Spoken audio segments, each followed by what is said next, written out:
Hey everyone, I'm back with another video.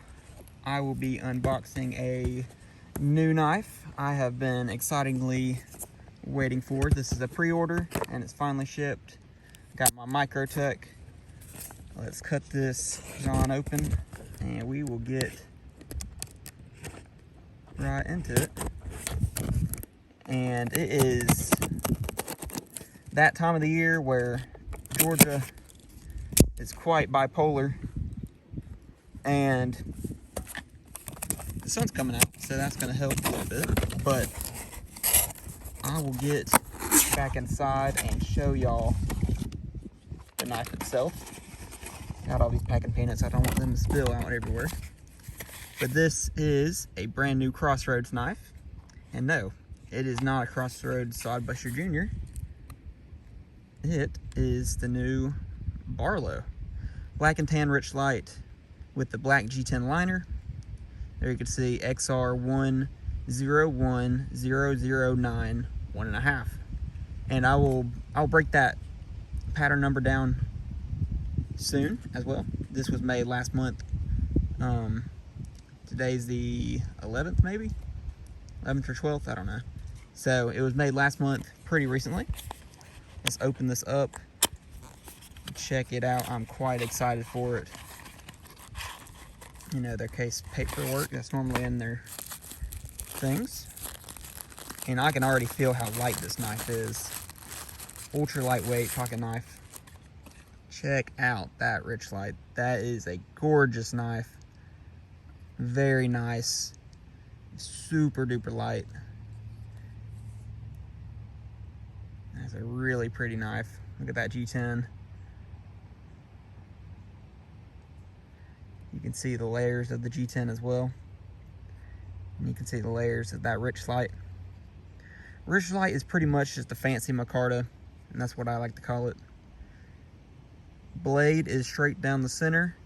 Has G10 liners, and it's one whole piece that goes from here all the way down, and then it has this Richlite insert, and then their steel back liners, their back spring.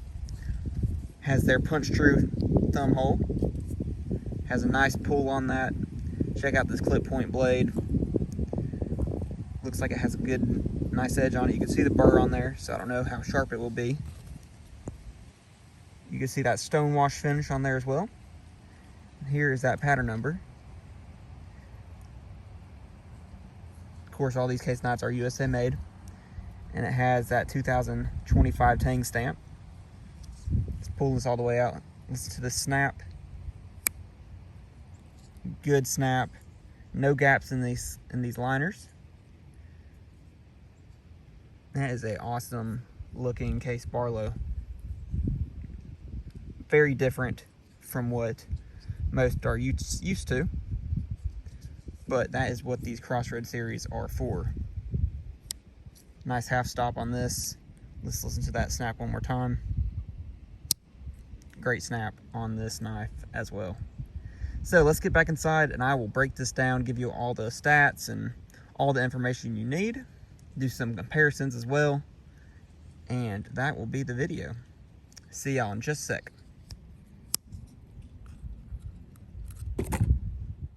Alright, I'm back. Let's get into this review.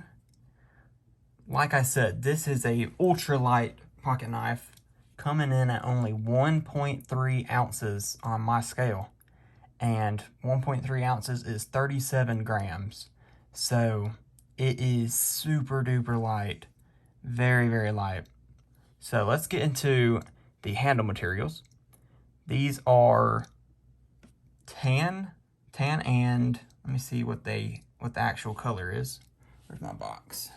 So here is the box. I'll show it again. Black and tan Richlite with smooth G10 liners. You can see that black G10. So what the pattern number is, I'll just show it on the actual knife. XR is Crossroads. One is single blade 01009 1.5. So I have another Barlow, and we can see that 0091.5 is the pattern number for this knife. So what I was missing is that 10 right in front is Richlite. The 1 is single blade, and 009 1.5 is the pattern number, and that 1/2 is the clip point blade. The 009 without the half marking is the spear point Barlow. So that is what that 1/2 is for the type of blade. So that is what the pattern number means. Of course, these are, you can see 2025, and that is the 2025 stamp.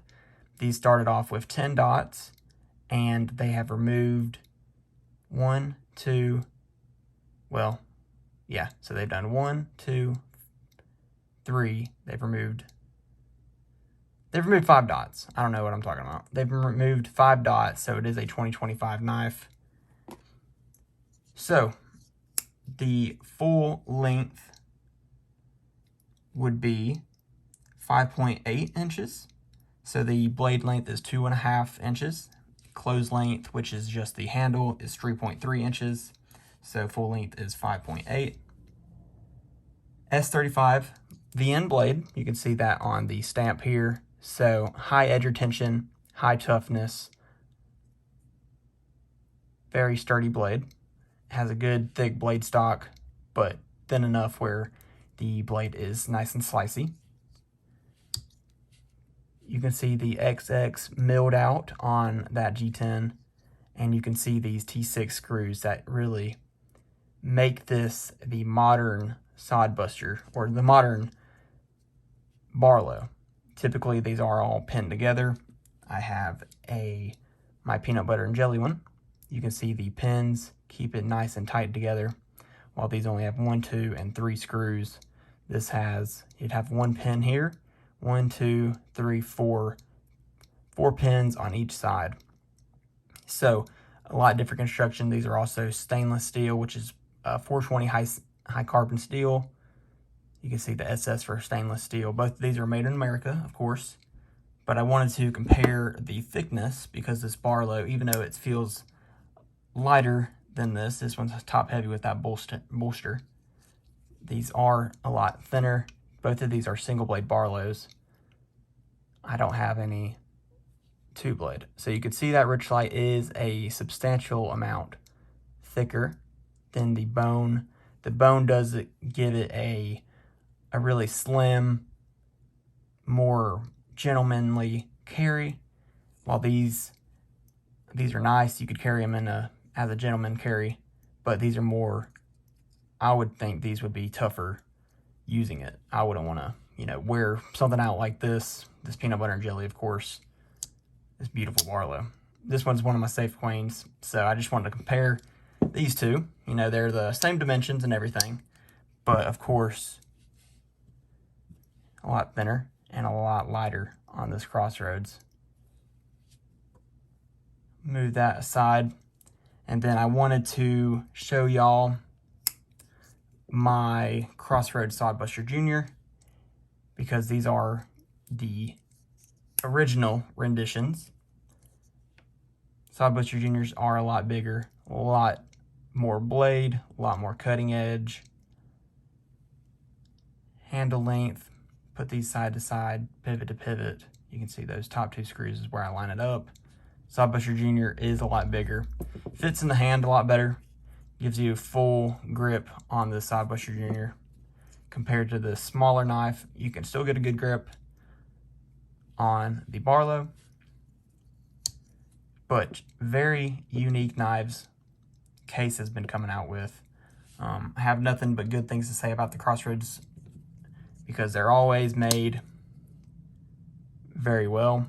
You know, on their normal knives, you risk gaps in the bolsters, uncentered blades. I don't know if this, yeah, see, you can, well, this one's centered.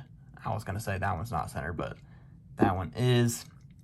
But with the Crossroads, you really alleviate a lot of those issues. You can see that blade's straight down the middle, no gaps. The only issue with this one I've seen so far is there is a tiny little gap just in between the Richlite and the G10, which that's not an issue at all. You can't even tell You can't even see it on camera. You can see it in person, but you really can't see that. And if you look closely, you can see the G10 is kind of, it's thinner here and opens up where that knife sits in there. And it closes very closely to where that begins to open up. So, very unique knife, very interesting for Case to, you know, break out of their shell to make these Crossroads knives. And hopefully, there will be more to come in the future. I'm hoping for a mini copper lock Crossroads. That would be amazing. But thank you all for watching this video. I hope y'all enjoyed it. Make sure y'all leave any thoughts and comments down below. Y'all have a great rest of y'all's day. Bye.